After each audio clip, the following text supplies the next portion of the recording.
In this video, I'm going to show you the next level of chords you should learn after the open and bar forms. These chords are known as block chords and are great because they allow you to play the main chord types, that being major, minor and dominant, all over the fretboard of your guitar. They are advanced sounding chords but not so hard to play when learned in the correct way, and can be applied to your guitar playing in almost endless ways, whatever style you play. Hi, I'm Simon Candy from Acoustic Guitar Lessons Online.net, and as a guitar player it's very common to be advanced in the area of soloing, yet not so much in the area of rhythm, guitar and chords.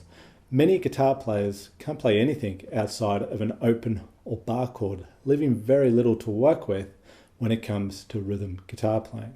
So what do you do once you get your open and bar chord forms down? Well, don't do what I did, which was not much for many years after learning the basic chord forms. That is, until I went to music college and was introduced to the true capabilities of the guitar as a harmonizing instrument. However, you don't need to go to music college to learn that. The first type of chord I was introduced to was the block chord.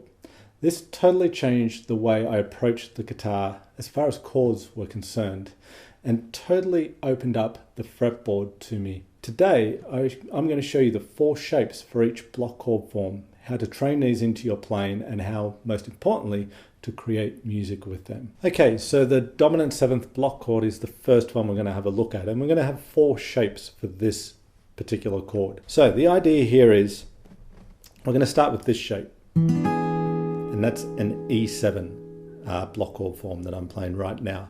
That's the first shape, and that extends from the E note, the root note of E7, fret 2, string 4. Now in an E7 chord we have 4 notes: E, G sharp, B and D.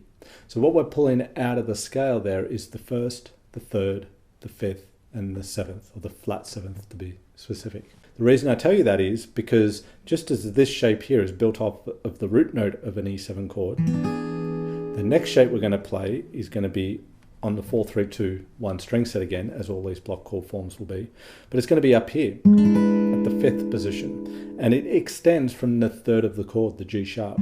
Okay, so we had the 1, we've got a 3 in the chord, G sharp, so from that G sharp note we extend another block chord E7 form. That's the second shape. The third shape extends from the 5th of the chord, being a B note, E, G sharp, B, so a 1, 3, 5.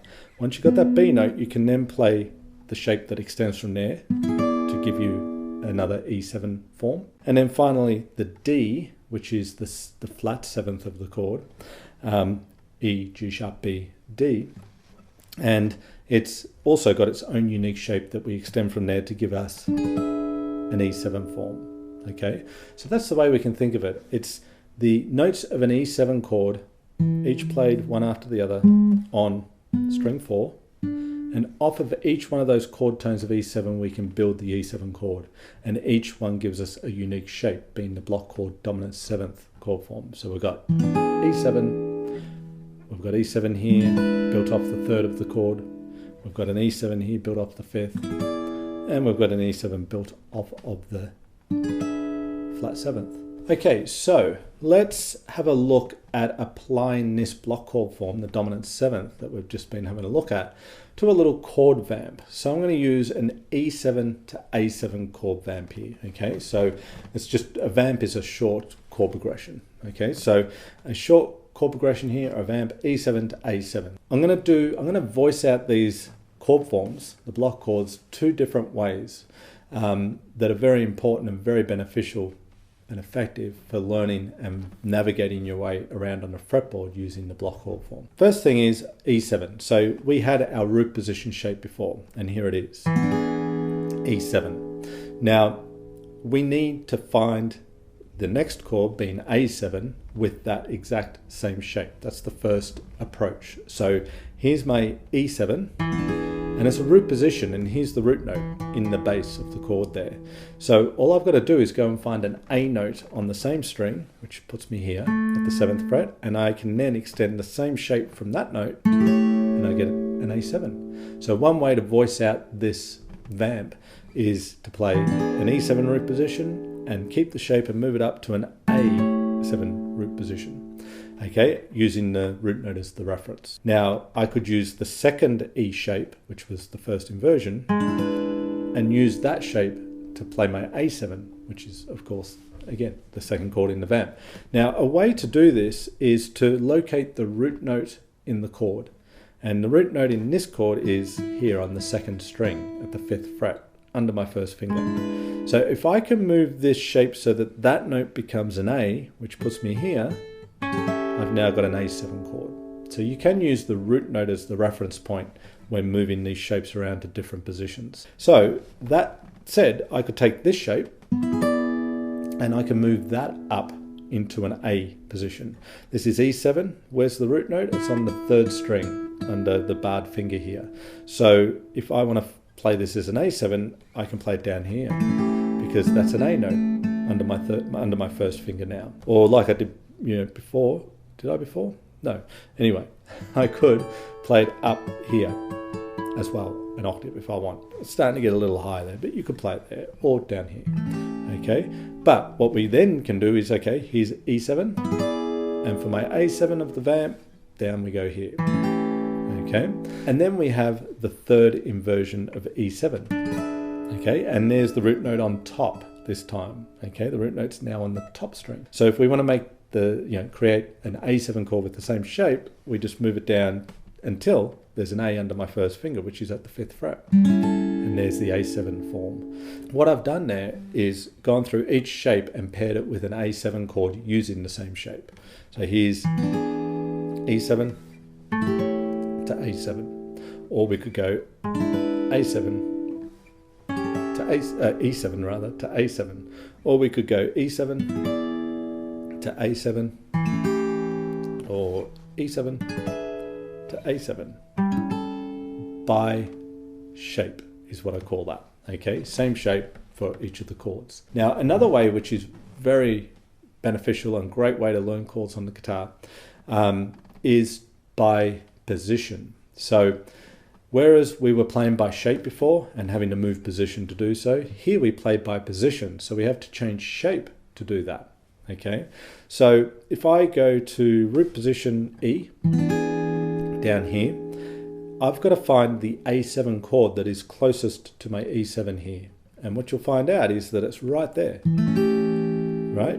Barely have to, well, don't have to change position, barely have to change shape really. E7 to A7. And when you get the two chords close together on the fretboard, you get very nice voice leading. The notes of one chord lead really nicely to the next because they're very close together in sound. Now if I go up to my next E7 chord, here the closest A7 is that one. So that's another possibility that sounds really nice. Or if I go up to my E7, this was the second inversion, the closest A7 chord is this one, the root position. So we've got the E and we've got the root position A7. And then finally, if I go up to my E here, third inversion, then this would be my closest A7 chord. Pairing them up once more, let me just run over those. E7, A7, E7, A7, E7, A7, and E7, and A7. Okay, so let's have a look at a way that we can apply these block chord forms to, give you a few ideas. Let's say I have that E7, A7 chord vamp that we were talking about before, okay? And I'm going to set the scenario up. We're going to have 2 bars on each chord. Now let's imagine we're playing along with someone. Someone's sitting there and they're playing E7, maybe 1 bar on each chord. So they've got an E7, 2, 3, and they're changing to an A7, 2, 3, 4, then back to an E7, 2, 3, and to the A7. Okay, that's the scenario there. Now, while they're on an E7 chord, you can move between your different E7 chord forms. Okay, you don't have to stay on the one block chord form. You can, and you might not have a lot of time in some instances to move too much. But when you do, and a bar is enough time, you can move between different block chord forms, all the while all whilst there's just the E7 chord being played in the harmony there. And then when it goes to A7, you can do the same thing with your A7 chords. You can move between the four shapes that we've been looking at there. And that sets up some nice ideas and almost soloing type tool we're using the chords for here, because each time you move the chord, the top note is different. Okay, so that sounds pretty cool. I mean, if it's like you get little melodies like that when you're moving the shapes around. You don't have to think too much ahead with this. You just move the shapes around. You will get a different melody note on top, and you create little melodies there, and it's like you're harmonizing them with the chord. And this is all while someone's just sitting on that static E7 chord. So these are great. They sit really nicely on top of a chord progression. Now, I don't have a backing track or someone else to play with here, so I'm just going to imply the E and the A chords, the accompaniment to my block chords here, if you like, with the low E and A strings. That's really handy to do when you're playing these types of chords, or E7 and A7, using the low strings as a reference point and droning. So I could, set up that vamp, and I might do something like this: E to the A, back to the E, A to the E, so just back and forth. A, E, and the A. Okay, that type of thing. What I almost went into there, or what I wanted to go into there, was like a 12-bar blues. So think of a 12-bar blues. You've got E7, A7, and there's the B7 chord. So I could voice out the progression. You moving between the four block chord shapes here. Using playing an E blues, so something like E to the A, back to an E,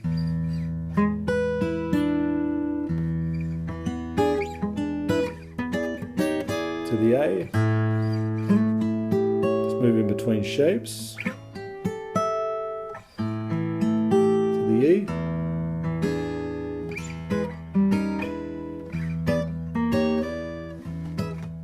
to the B, so I just got to find the shapes as B chords, and back to the E.